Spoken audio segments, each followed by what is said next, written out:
the uncharted, joy unbounded, blessings freely granted, fun and fulfillment, living in the moment. You and I meet each other, caring for one another. Hey, look around, hear the sound playing for you. Welcome to India. Welcome to India. Welcome to India, is where it all started. Welcome to India, the trip you always wanted. Hey.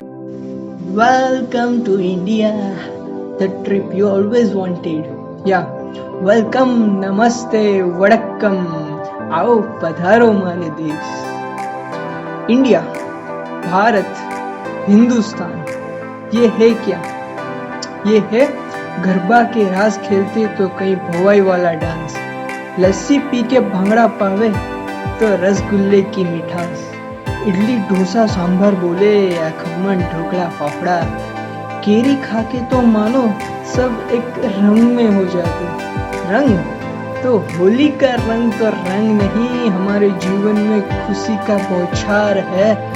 Diwali मानो तो जय श्री राम है, तो ईद मानो तो अल्लाह का नाम है.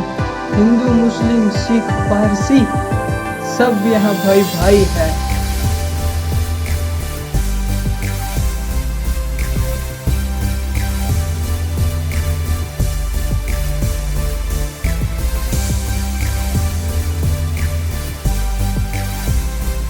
जम्मू से लेकर कन्याकुमारी तक और गुजरात से लेकर आसाम तक, ये पूरा हमारा एक भारत महान है.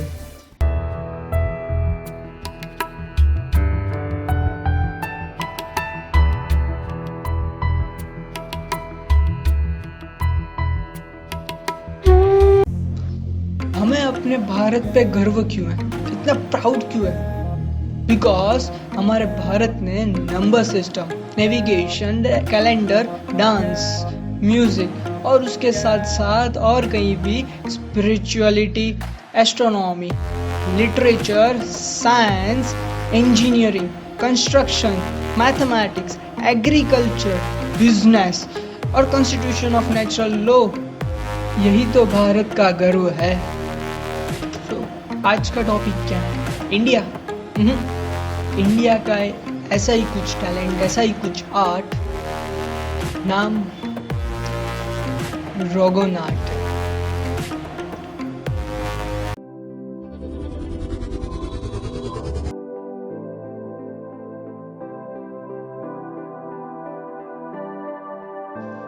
यूनिक आर्ट ऑफ इंडिया, रोगन आर्ट. काफी कम लोगों को पता होगा कि रोगन क्या है.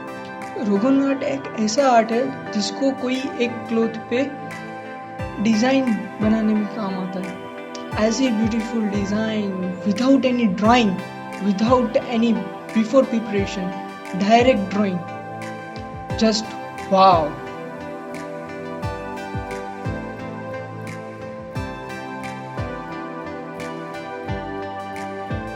रोगन आर्ट है कहाँ?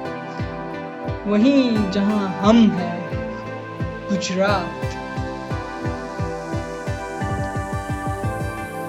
गुजरात का ये रोगन आर्ट भूत शहर से ओरिजिन होता है. वैसे भूत शहर है इतना सुंदर कि मानो बात ही नहीं कर सकते, और उसका आर्ट उससे भी ज्यादा सुंदर. वैसे तो ये आर्ट सिर्फ इंडिया में ही अभी पाया जाता है, वैसे ना कहीं और. तो है ना ये यूनिक आर्ट.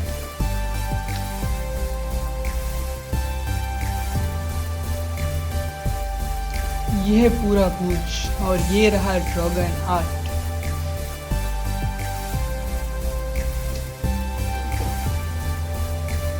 वैसे तो ड्रैगन आर्ट का यूज कई जगह पे होता है, जैसे कि वॉल हैंडलिंग बनाने में, स्लिम बैग्स बनाने में, टेबल क्लॉथ्स बनाने में, ड्रेस मटेरियल्स में, स्टॉल्स में, और कहीं पर भी जहाँ पर डिजाइनिंग अपना रोल प्ले करती है.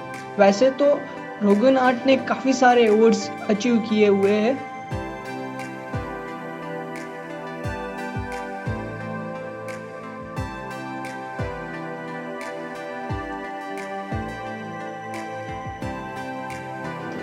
रोगन आर्ट बनता कैसे है? पहले तो रोगन को बनाने के लिए लोग जंगल में जाते हैं, क्योंकि वहाँ पे दीवल को गर्म करना होता है। दीवल को गर्म इसलिए किया जाता है क्योंकि वही एक प्राइमरी एलिमेंट है रोगन बनाने के लिए, और उसकी बदबू बहुत ख़राब होती है। जब रोगन तैयार हो जाता है तब ऐसे जेल की टाइप दिखता है, और उसमें कुछ एलिमेंट्स डाले जाते हैं और बाद में रोगन प्रिपेयर होता है, और उसके बाद अलग अलग टाइप के कलर्स प्रिपेयर किए जाते हैं।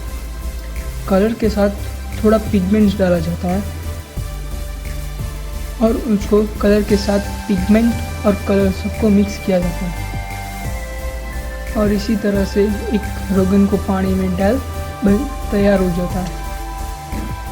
रोगन आर्ट का एक रिकॉर्ड ब्रेकिंग आर्ट है, उसका नाम है the tree of life. Here it is. ये आर्ट नरेंद्र मोदी ने बाराक ओबामा को एज अ फ्रेंडशिप गिफ्ट दिया था।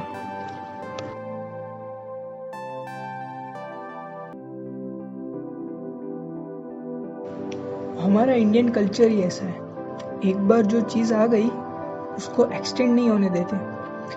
जैसे कि ये रोगन आर्ट, वैसे तो ये ओरिजिन और रियली में तो पर्शिया से हुआ था, लेकिन धीरे धीरे पाकिस्तान से होते हुए इंडिया में आया था। लेकिन अगर आज की तारीख में देखें तो पर्शिया और पाकिस्तान कहीं भी ये रोगन आर्ट नहीं चलता, ओनली सिर्फ और सिर्फ इंडिया में चल रहा है।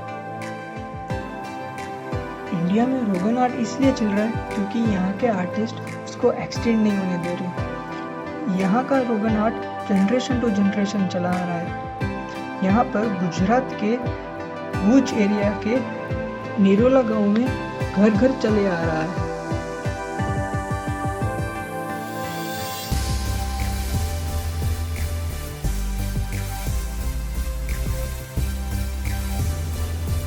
गाइस, एक सैल्यूट तो बनता है इन आर्टिस्ट के लिए।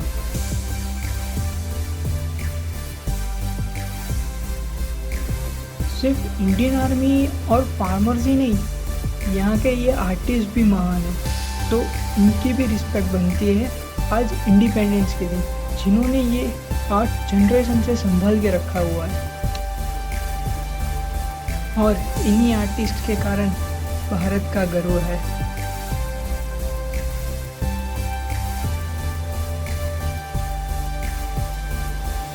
और हाँ, ये एक अच्छी बात है कि आजकल लोग ऐसे आर्ट को ज़्यादा प्रीफर करते हैं।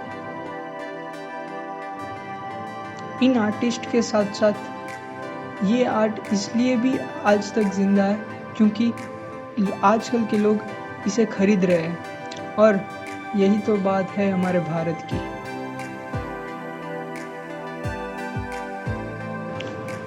और guys, never let our Indian art down. कभी भी अपने इंडियन आर्ट को नीचे मत झुकाना, क्योंकि यही है हमारी एक कल्चर, यही है हमारा एक प्राउड। क्योंकि पैसों से ज़्यादा टैलेंट की कीमत ज़्यादा होती है।